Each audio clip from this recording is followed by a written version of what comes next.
As many of you know, the Language Access Coalition of Canada's advocacy efforts began in Ontario. However, in the past year, we have been joined by advocates from across the country. Our first panel of this afternoon will feature the stories from Atlantic provinces on the topic of settlement and language and advocacy. Please help me in welcoming Dr. Anne Benchette of Université de Moncton and her panelists Michel Arsenault, Merrick Jagielski, and Erica Cantu. You can learn more about the panelists in the session details.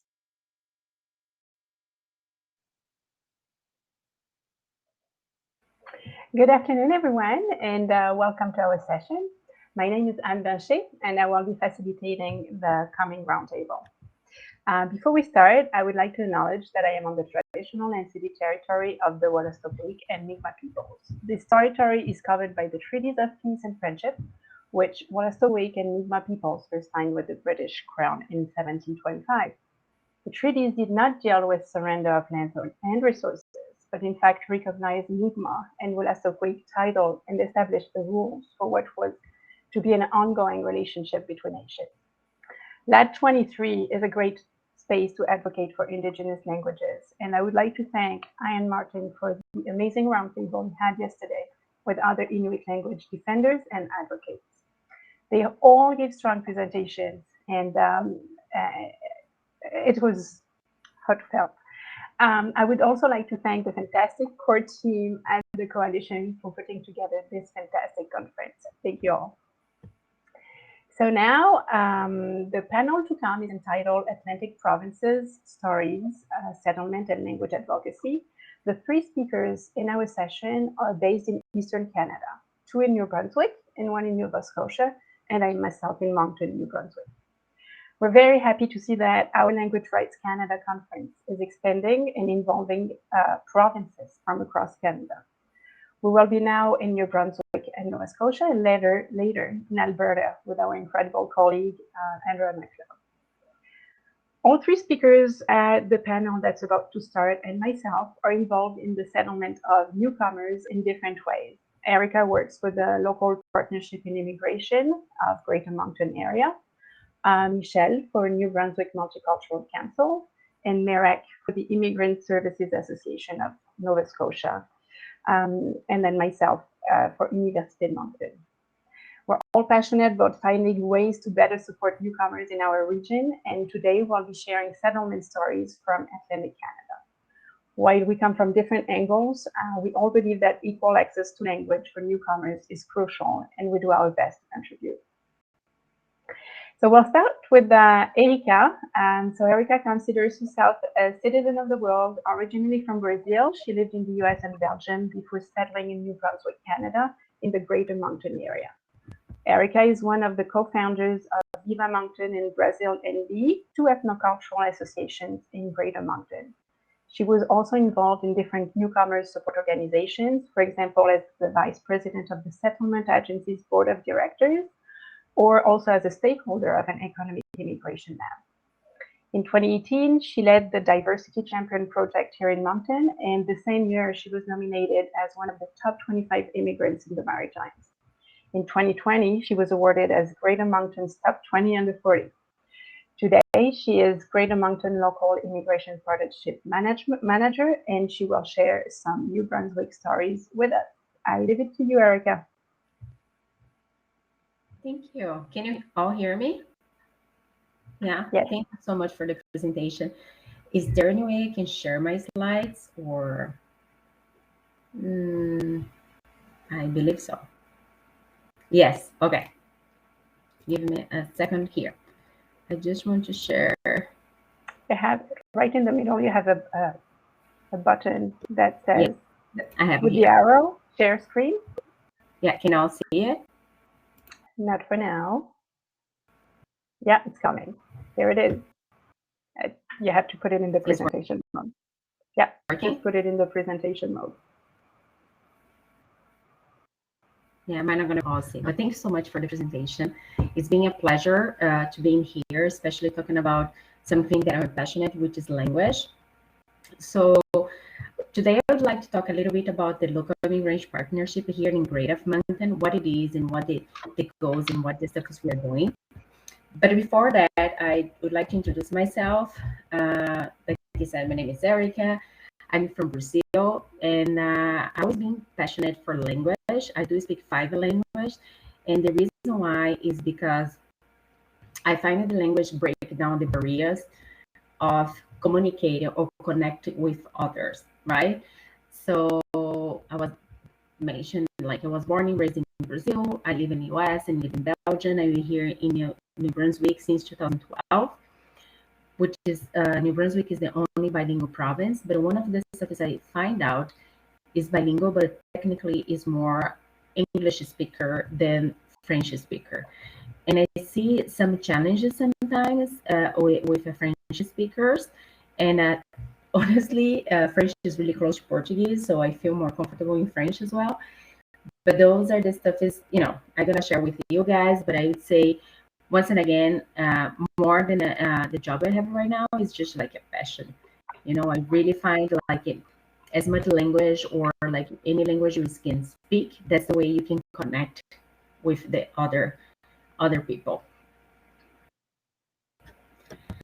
So talking about the local immigration partnership, for the ones who are not aware about it, that is like a federal. So one of the stuff is the federal understood was we had like across Canada, it's important to have this kind of champions at this community to be able to put the community together and understand what is the need of the newcomer and what are the services we have here about it.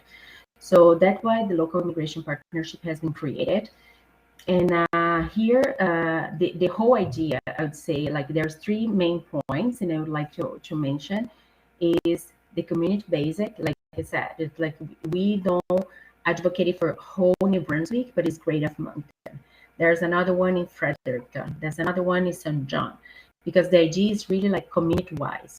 And the other thing is, once and again, like is bringing the stakeholders together. What are the services we have available that could, support a newcomer? And the whole thing is to welcome, to fostering like the welcome communities. So really make sure, like once the immigrant is here, they have not only the whole services they need, but also they feel like a welcome. And we're talking about identity and sense of belong. So right now we cross, like I mentioned, we are across Canada, and we're pretty much like 88. But in fact, we are I don't have the numbers right now with me, but I believe we arrived like 100 leaps across Canada. So every city, all provinces, they have like a local immigration partnership. But once and again, because the role is really community, every province might have like 1, 2, or 3, or even more champions that I like to call champions, because I don't see myself as a project manager, but I see like more as a champion to getting together the newcomers and the community itself. So right now we are across, I put like 88, but I believe we already reached out like 100 pretty much. So for the ones who are not familiar with the province of New Brunswick, there are some points I'd like to share that I think is important to understand. So once again, so the province of New Brunswick, we have 4 local immigration partnership.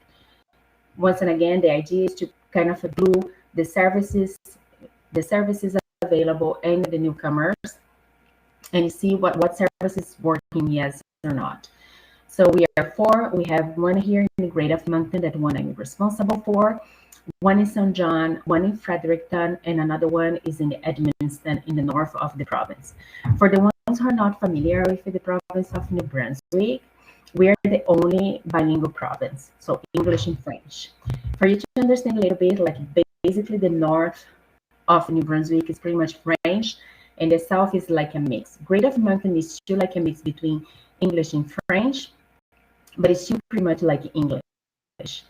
So one of the stuff is that the province of New Brunswick has been working the past, I'd say, more than 10 years, Yeah, I'm here for 11 years, but I've been like working way more than 10 years. The issues they have right now, there is the population is age, and we don't have enough like people to work here in the province.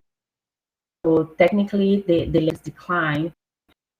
They find out like one of the strategies of the province is to find immigrants to fulfill this labor market. So immigration is one of the solutions they find to fulfill the economy, to support the economy of New Brunswick. Because right now we have more elders than youth that could work and make it like the economy machine like working. Once and again, I just should like kind of bring it out, the role of the Great of Moncton, the local immigration. One of the stuff is I would like to mention, like most of the time, like I said, that's the need of the whole province. And as a local immigration partnership, we only work with the community. My role here as a project manager is really work with the three cities, Dieppe, Moncton, and Riverview. Everything we do related to action plan, advocating, and everything is related to the immigration strategic plan that has been done in 2020, 2024. So just to remind, I just should like to give you guys a little bit overview, like what is the LAD, what is the province, and then we're going to talk about a little bit why the language is extremely important for us and how that being like it can be a really barrier for us to for us to make sure we are following strategy, but also make sure we are building, we are collaborating with the province itself. So I need to be honest, it's so easy to talk and not see everybody else. Anyways, so now my question will be like, why the language access impacted the New Brunswick economy? Like I said, I gave you guys a little bit overview about New Brunswick, the only province, only bilingual province, and we're talking about immigration. That's the way we find out to make sure we'll fulfill the gap between older and the new generation. So when you're talking about the language is extremely important for us, and the reason why, and that's impacted our economy, is what, like I mentioned before, one of the strategies that that the government find out is to bring newcomers to New Brunswick. So they bring newcomers to New Brunswick because they want to increase the labor market, because we're decreasing with elders, right? But then one of the stuff is we find out language is one part of the requirements. So most of the time, if you speak English, you can pretty much find a job. But if you speak in French, your limitations are really, really complicated. So once you don't like, and that's bringing us to the point, like, we bring the immigrants, we want them to work, but they don't have the requirements, and the language is one of the barriers, and make it some challenge for them to go to the labor market, which is the main point. So instead of to go to the labor market, they start like using the social services because they are not able to go back to the work or go to the work to go to the labor market, to the workforce itself. So and then we find out as ourselves in this kind of a cycle that we bring in the immigrants, they want to work, but they don't have the language. And because they don't have the language, they need to use like the social services, and the social services instead of decrease, it start increase. So it's kind of j'ai oublié le nom en anglais, like a critical, a cycle, right? So and then sometimes can be a little bit complicated. So I'd like to mention two things here, like why the language access, why to not speak the language or not have like someone to translate it can impact our economy. So the two main points is the labor impact that I have mentioned before, but I think the most important one is the social impact. So there is many other categories of immigrant status, but today I just want to mention about non-resident and refugee status. So technically, when they are not able to speak the language, it's really hard for them to integrate it to the society. They don't feel they belong to this community, and sometimes it's really complicated to have access to some local services. For example, if no resident status come to New Brunswick and allophone, like not English or French, and they need to find some kind of a job, so they can even not have access to the service to find for the employment department to be able to find a job. So in that, not only the social aspect, but also the labor aspect that's being compromised as well. Another thing that I think it's important to me mention, and that's why, like I said, there's many other aspects that we can talk today, but I just decided to take two of them because, like we're talking about exactly for the language, like for the refugee aspect, once again, the integration, the sense of belong, but also they find themselves isolated in some kind of neighborhood. They're getting just ghetto, because they don't have other people to communicate, and they start to do the whole community. And that's really complicated because we, as a refugee, we want them to come here and to how to say, to bring back to the community. We want them to be part of the family of Canada, but because if they don't speak a language, they have a really hard time also to communicate with the neighbors. But what is the point? Like, how are they going to be able to work if they are not able to speak the language? So, and I think that's the biggest impact for us is the retention, because they come to Canada, they cannot speak the language, they don't feel they belong to that. So most of the time they're gonna move, and they're gonna find out themselves as a big cities like Toronto, Montreal, Vancouver, but they have like the community that speak their own language, right? So that's why it's important for us as New Brunswickers, give them or like provide them the access to language. It's not only about the language itself, but it's going to help them to get to the labor market, but also bring the sense of belong. Like they can communicate, they can use the services, but they can also feel like, okay, I'm part of this whole community. So that's how the access to the language can be really impactful for us. And let's see. And back once and again with the role of the LEAP, what do we do? We once every year, and that's what we are doing. We are in the process right now. We do a survey to understand what the needs of the newcomers or the immigrants itself. Based on the needs they have, we start creating like some action plan. And in the action plan, we are able to say, okay, language is one of the barrier. Who is responsible for the language? The government is responsible for the language. The post-secondary education is responsible for the language. Then we can put like all the, we can bring all these people at the table to see what kind of solutions we can bring it to support the newcomer related to the language. So language is one of the part, but we have other aspects as well that support newcomers. And I just want to give you two of the action plans we have here. For example, just to share with you guys, we do have 56 action plans right now. We are in we're in the process of review them, and we are reevaluating if they still good. Do we need to?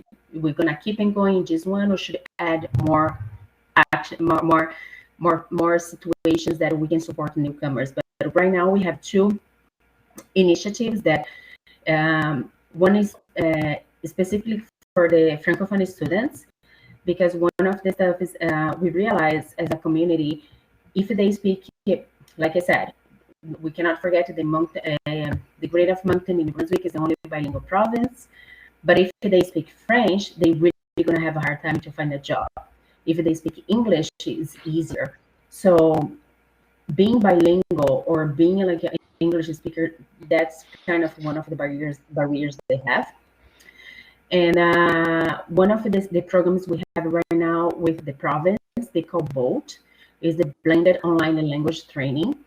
However, we still don't have the capacity to serve all newcomers, right? To serve all immigrants, to be able to provide them like the English classes, to be able to come back to the workforce. And once and again, there's two aspects that I always want to mention. Is not only about the labor market, but it's about integration. Integration is extremely important, especially when you're not, especially because like when you move it to another country, you want to make sure you belong to this place.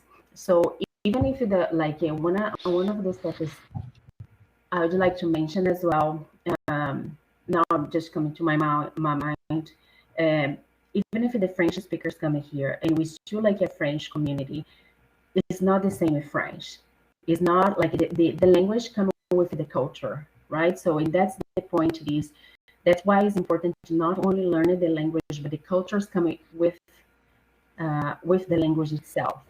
So that's one of the stuff that we as I like to say change makers with the grade of Moncton local immigration, we try to say, okay, what is the points? What is the tools? What are the things we can put in place to do just connection between community and immigration? So that's why I mentioned just two points. And as I mentioned, we are in the process of reviewing the survey.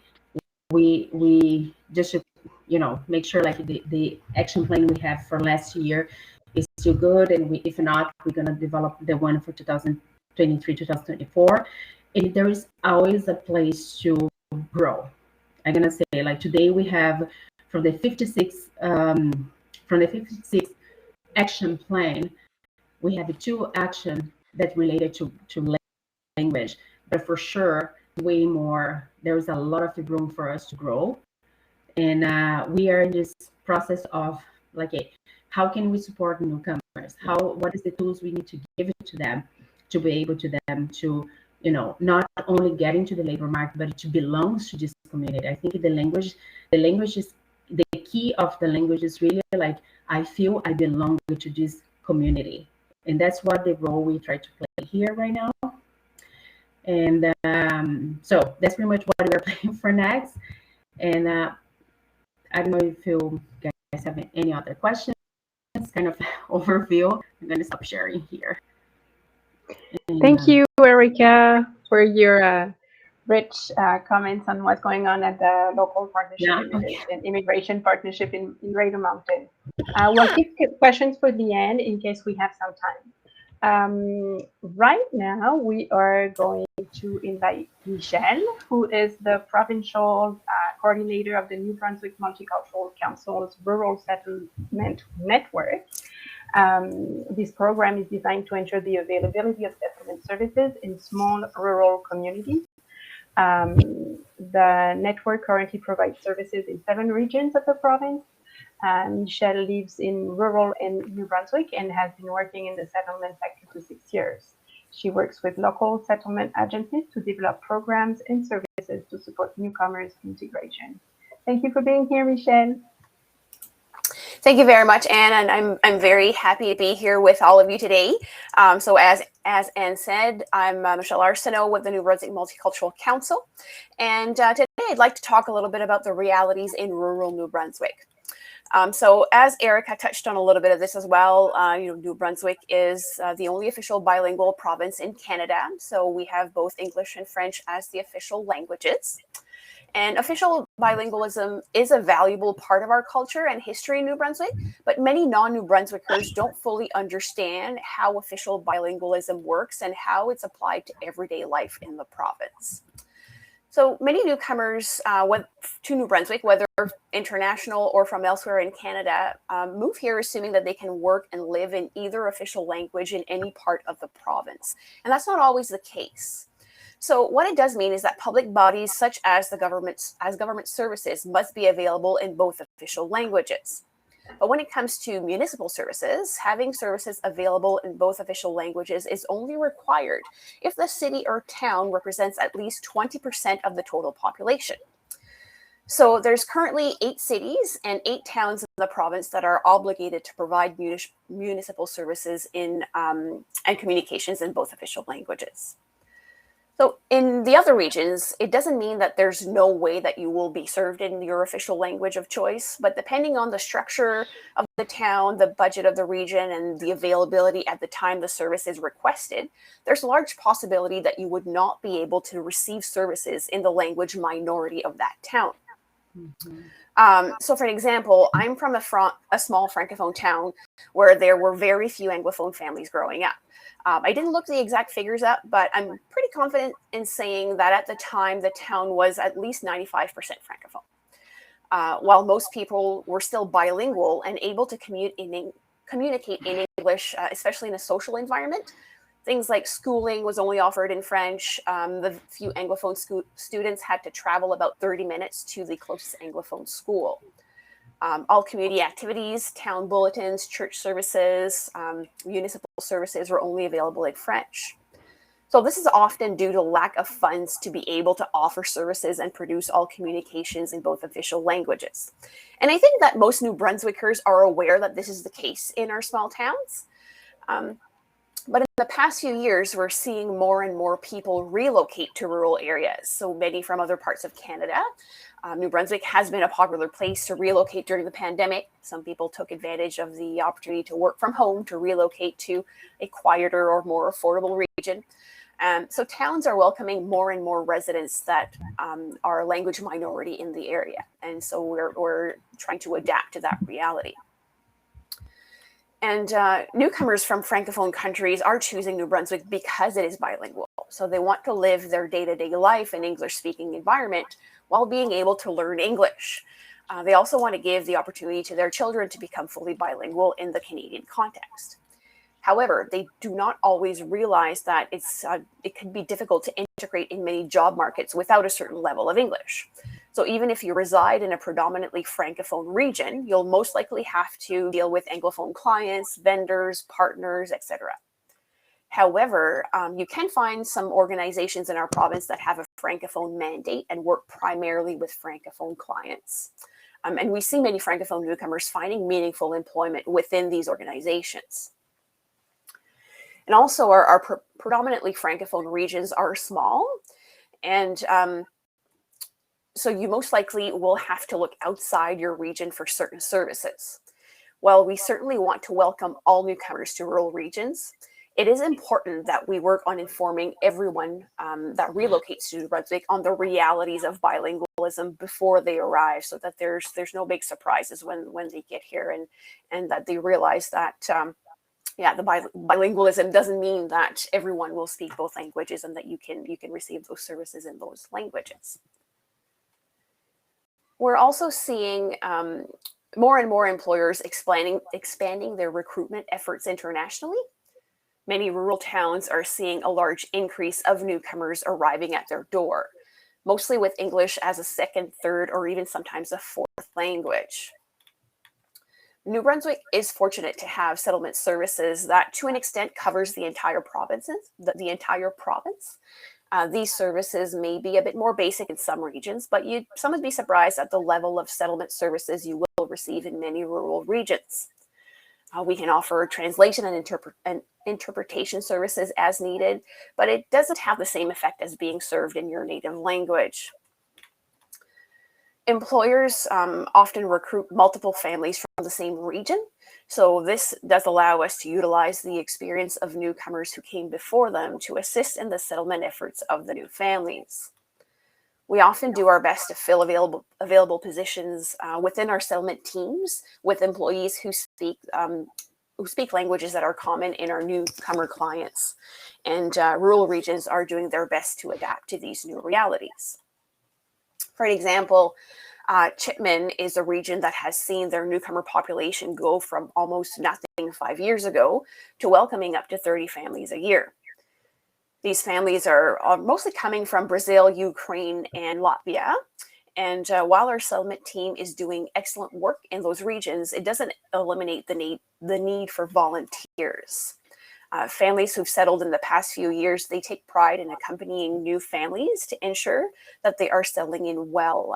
This has proven to be a successful practice, and we're hoping it'll continue to grow, and not only in this area, but grow in other regions as well. And we are seeing this happening in other regions as well.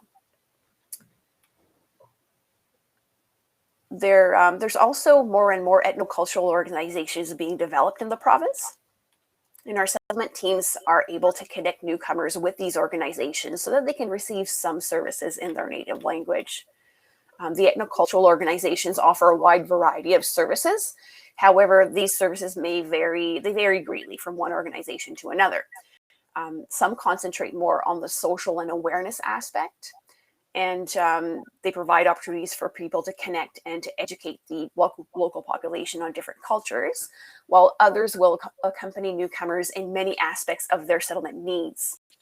And we are doing our best to develop closer relationships with ethnocultural organizations so that we can support their efforts in rural New Brunswick as well. We're seeing more and more small cultural markets opening up in rural regions. Newcomers are supporting each other. We're providing some comforts of home that are often unavailable at traditional food stores. So they're often places that newcomers can go and connect with other people and have opportunities to communicate in their native language. And so, yeah, we do want to make sure that newcomers feel welcomed in the province.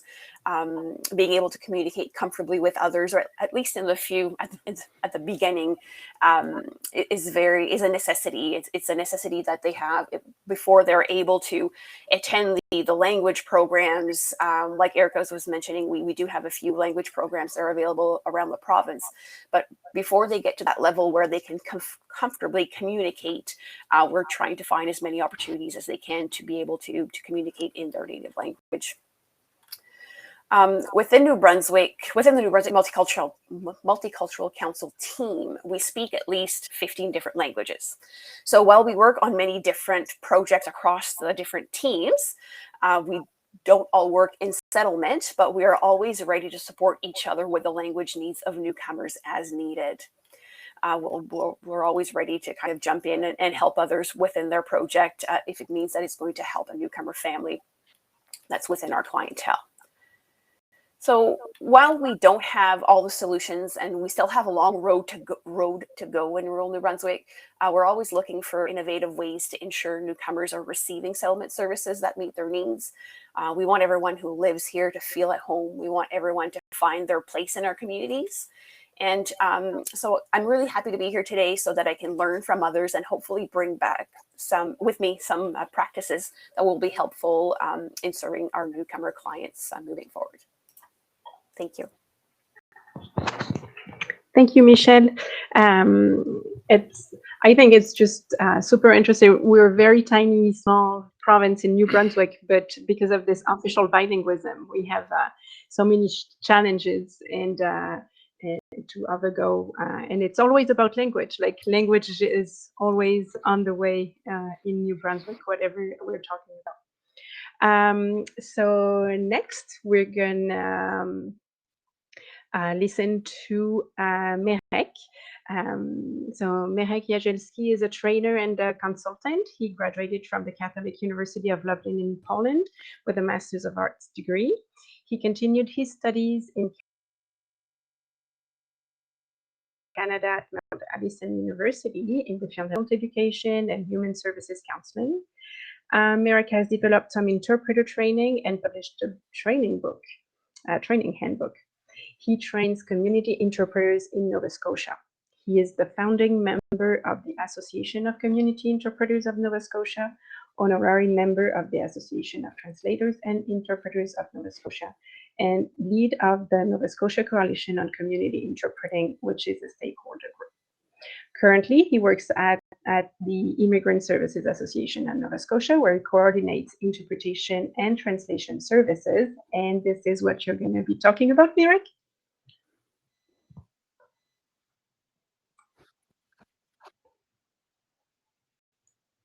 Can you hear me, Mirek?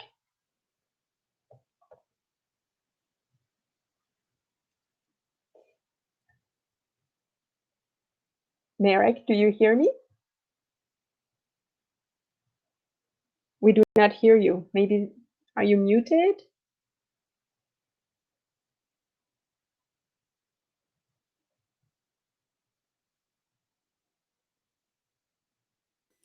Can you hear me? I can. Hello? Oui. Okay. No? Yes or Oui. Yeah, it's all good. We can Oui. hear you, Merrick. So technical glitch and all the time.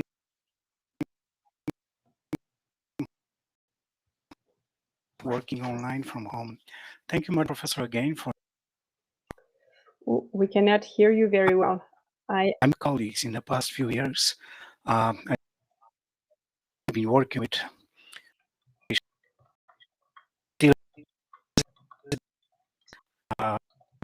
New Brunswick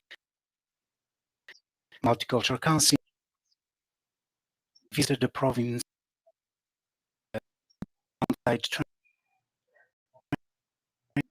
training for interpreting.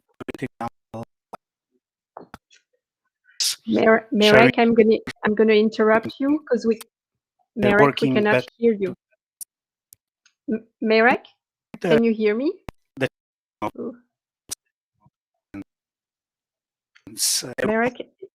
Merrick, if you hear me, could you turn your video off, please? And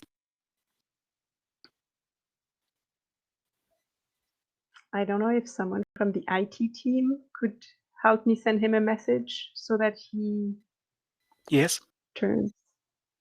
Can you hear me, Merrick? Maybe the connection is really bad. Could you please turn off your video?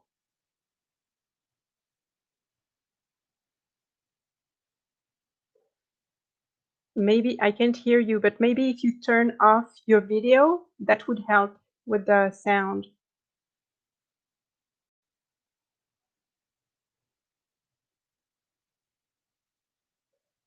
Any advice on what I should do?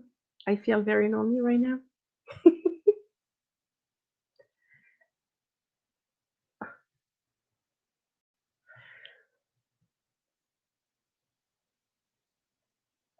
Okay, so we have some question, I'm being told. So, and I can also talk about my research if we have some extra time. I can just like give a few words about that because it might also give some more time for questions. And if someone can tell Merrick to turn off his video, maybe he can come back with us later. Related to what Erica and Michelle just mentioned, I'm doing a research right now with the New Brunswick Multicultural Council that Michelle was mentioning to try to collect data on community translation and interpretation, because in Canada we don't have much data about the practice, and so the objective is to try to collect. So now in New Brunswick and later on in Atlantic Canada, and we'll see what it takes us, where it takes us. And so the objective is to see if newcomers feel that they receive enough services, translation and interpretation services. If it's if language is an obstacle because of the lack of translation and interpretation.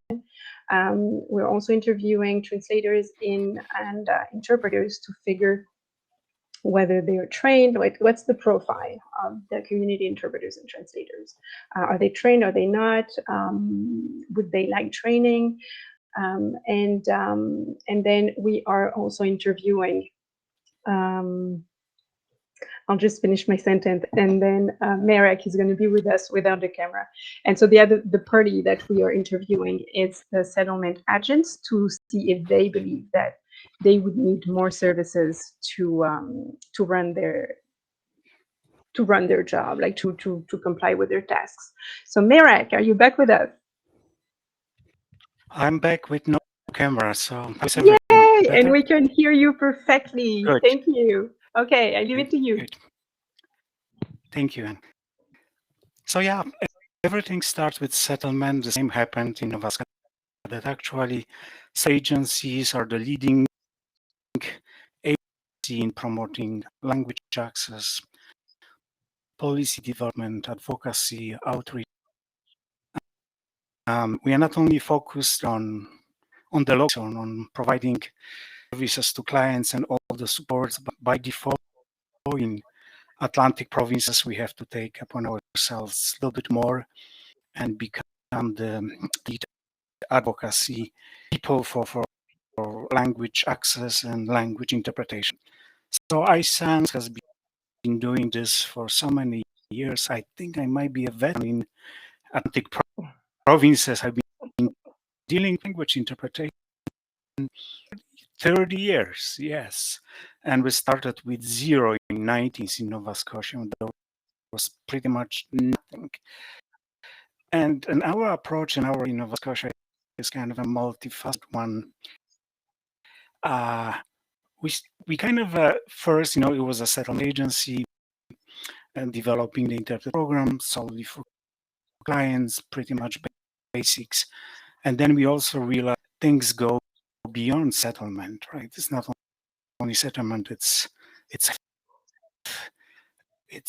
employment, other issues. So we kind of look into developing ground up level of capacity for language access and interpretation in Nova Scotia.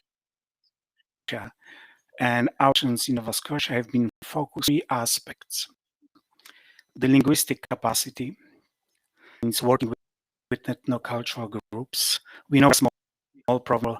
Ethnocultural linguistic capacity is not sometimes comparable to major immigration center, simply for some, we have very minuscule language groups or maybe groups that are pretty much new, don't have a capacity to provide education on the required language level. So we have to start working with those communities, work with individuals, working with ethnocultural associations by recruiting, selecting potential to become interpreters. Initially, we call them settlement interpreters because they've been much affiliated to working with settlement. Then we broaden up a scope for them to become community interpreters and become involved with agencies in Nova Scotia, interpreting service agencies to focus on providing mostly health interpreter services. We didn't want Nova Scotia settlement to become settlement agency to become and everything for interpretation. We had our specialty, our niche, and our expertise. But I know in other centers, settlement agency actually is all our interpretation service and substituting for public interpretation services for all areas, aspects from health, legal, you name it, which sometimes it might not be well working because settlement, legal, and medical interpretation fields are different fields. They are not general fields, so they do require training, more expertise and experience, and sometimes community interpreters with a basic level of training or just having a few information sessions, they struggle, especially in court interpreting sessions or advanced medical health sessions, but it is what it is. So that was the first aspect, working with community, develop capacity, recruiting interpreters.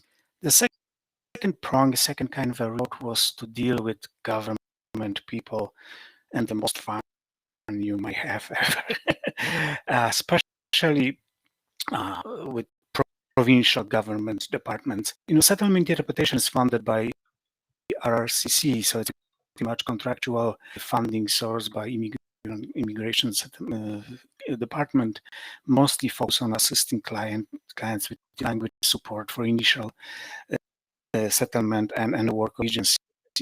We realized that settlement agency cannot substitute full language interpretation needs, especially for provincial departments. They were kind of congregating on us, oh yeah, you need to do this. That's probably what they do in New Brunswick, are pretty much in the same situation. So we decided to create a group of people, government people, policy-making people, and established Nova Scotia Coalition on Community Interpreting. There was a kind of offshoot of a national coalition on community interpreting that had been in place a few years ago. So we decided to work with those groups, and thanks to willingness of some key departments, provincial government departments like Office of Immigration, Health, Community Services, we've managed to congregate a few good policy people, and then we get an idea, if we have a policy people, they're not with advocacy, they are good with policy development. So we said, oh, let's try and develop in Nova Scotia some sort of a policy document on language interpretation. Of course, challenge and struggle, because usually government people panic when you have things kind of, they might not be used to it. But lucky us, it's that we've managed, with the support of the Nova Scotia Provincial Office of Immigration and all the kind of support given to us, to develop Nova Scotia guidelines on community interpreting, which is the official policy document on interpretation in Nova Scotia, especially as it comes to working for provincially funded services. So we have such a guidelines. We do promote these guidelines. It has been a breakthrough, I would like to tell you, with the guidelines, because now we have a reference. Yes, we do have stories, but you don't have to tell the stories or good stories or bad stories.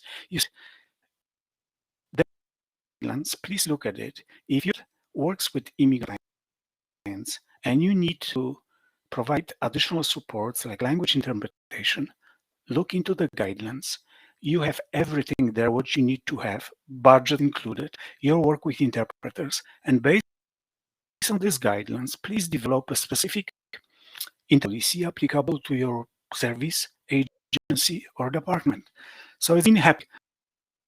Not heaven, it's not a paradise, it's a struggle, but at least we have, thanks to this work of Nova Scotia Coalition Community Interpreting, we've managed to accomplish it. The others, how to provide support to community interpreters. They usually work in silos. Sometimes, this is not the kind of a setup you can be happy about, because, you deal with all kinds of issues of interpretation. It's more than that. So the burnout, attrition, it's huge. It's huge. People sometimes say, Marek, I'm giving up. If I can't handle it. What they ask me, it's not interpretation. They ask me to be volunteer, support worker, emergency contact worker, anything and everything. I have a life. I need to go on with my life.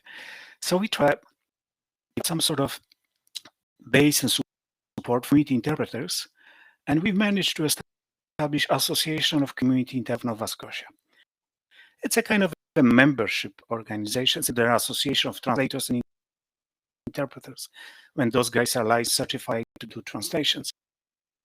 It's kind of a ground-based community group for practicing community interpreters, to give them some sort of support, affiliation, sense of belonging, website, directory, and information for the general public, to let them know that community interpreters are not just ad-hoc, just in case people who deal with ad hoc tasks. These are people who try to provide services in a very professional way. They need to be supported, fairly compensated, not just kind of thought, oh, these are volunteers and they will do what we want. And then, of course, we had to move into another component. It doesn't happen. You have to learn interpretation. It's not a given. People sometimes think, and you guys know, and assume, oh, I speak the language, I can interpret the language. It's wrong. No, it's not. Interpreting is a skill. It's a knowledge. It's an art. You need to learn all those things. Sometimes in my practice in dealing with interpreters, I have to sometimes argue, you know what, speaking the language cannot or does not predispose you to be an interpreter. It's the same, like, you need to have some sort of a gift, talent, and skills, and suitability, of course, for that. So not everyone. Sometimes, I met people who are excellent language speakers, interpreters. So then, yes, of course, you have to learn interpreting and about interpreting training. And it's a must. It's not like kind of a giving the orientation. Working for the agency, we needed to develop a good base and source for training of interpreters. And thanks, to support of OLRCC and local resources. First, we've managed to develop Nova Scotia community interpreting handbook, which is like a 90 pages or something. It's a reference book for interpreter service providers, which can be used as a training source. And based on this training book, we've developed training on site and recently, thanks to COVID-19, online training for interpreters, which actually is focusing on developing theoretical and practical knowledge of interpretation. It's kind of a work well, because those things really do support interpreters, and they have a better understanding of what is it, how to do it, what's the role. It's theory of interpretation, theory of interpretation, cultural aspects, very much interpreting specific skills, ethics, working with in specific settings. So we've offered such a training to almost 100 individuals, but as you know, attrition is huge. So interpretation is not a job. In Nova Scotia, mostly kind of a contractual on-call as needed. So people sometimes think, oh, that's not a full-time job, not the part-time job. Compensation, depends. It's a government rate or it's community rates. So sometimes it's not even worth it. But we've managed to establish very committed people who work with us, and then this online training, because we moved from on-site to online, it's pretty much gives me an opportunity to deliver the training on an ongoing basis with individuals. I need to wait for having a cohort of people. And the other aspect, which never ends and never stops for all of us, it's advocacy and outreach. We have new people coming to the government departments. You need to develop relationship, to educate them, you need to listen to them, you need to convince them sometimes, and I see here in Nova Scotia, I think I alluded to it, local migration partnership. I'm part of this too. I'm probably everywhere, and much focus on rural interpretation support. It's famous for you guys in New Brunswick. Yeah, Halifax is almost hitting 500,000 of people. We still struggle in interpretation in Halifax, despite the size and the resources we might have. But definitely, local immigration partnership is taking over this kind of a little bit not well taken care. The good thing in Nova Scotia is that we have agency, interpreting service agency, the interpretation outside of settlement. It's a privately owned, but they have a contract with the Department of Health and Department of Justice. So they do provide language interpreting services to those that's outside of ICE and outside settlement. So like we can make referrals in Nova Scotia when they ask, but they charge $75. Interpretation is a job. It costs you. It's budget cost, right? So that's what it is. If you go to interpreter, train interpreter, that's what it is. And this agency manage actually to professional health and medical training. Nova Scotia Health Authority, language interpretation coordinator who looks after health interpretation for hospitals and Nova Scotia Health Authority services. That's working quite well. So our work never stops. Learning, interpreting, and about interpretation is a continue type of an activity. And I'm so glad to guys to see you in Brunswick, to all my colleagues from New Brunswick. I miss visiting fun, we stopped doing those things. But Anytime, Mirek. if there are people from Fredericton, my kings, saying hi to all of you, my professor. Thank you for having me. Thank you very much, Mirek. Thank you very much. Thank you very much to the three of us. We're really short on time now, so I'll send you thank yous later on. But we'll just take one question. Will there be any changes to immigration patterns you are expecting to see in the near future, considering the ambition of the federal government to bring a significant number of people to Canada over the next few years? How do local agencies address proactively, I guess, the situation? So I don't know, to the three of you, do you see any coming changes in your practices? Yes. Yes, we've been seeing this in Nova Scotia. Yeah, we're seeing this kind of government refugee resettlement and the numbers are going. Mirek, whenever you have your camera, we can't see you and hear you. It's either or. I don't know if you can go on with your answer. So you're seeing that in Nova Scotia with the support of the refugees. Is that what you were saying? I don't know if Michelle or Erica, maybe do you see that some things are about to change or changing, or are there different talks going on, or at local levels?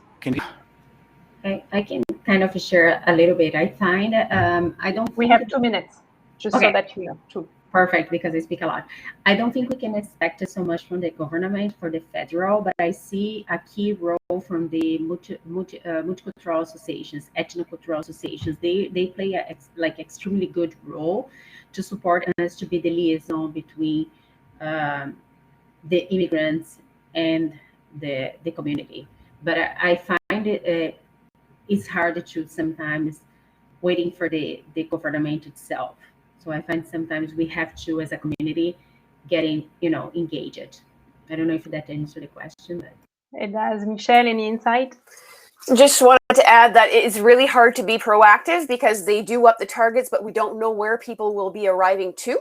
So it all depends on where if the employers are going to be recruiting and where newcomers will decide to settle.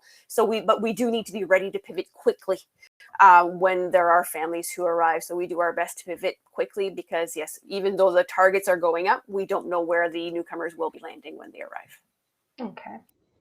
Okay, well, thank you very much. I think we just did perfect on timing.